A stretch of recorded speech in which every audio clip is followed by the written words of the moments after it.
So this is my childhood snack, Yam Balls for the win, by yours dearest and mommy, of course. Recognize.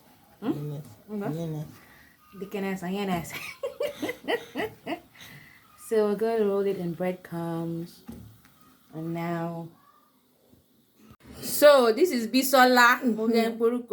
She's molding the Yam Balls, my childhood kilamakwe, no? So the egg yolk. From the egg yolk is not going to mix egg. Then we now roll it in breadcrumbs. After rolling it in breadcrumbs, we now fry it. And voila, Yam Balls is ready.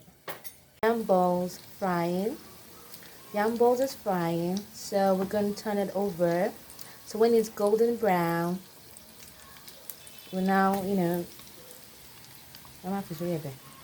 when it's golden brown, we now turn it and now, wow.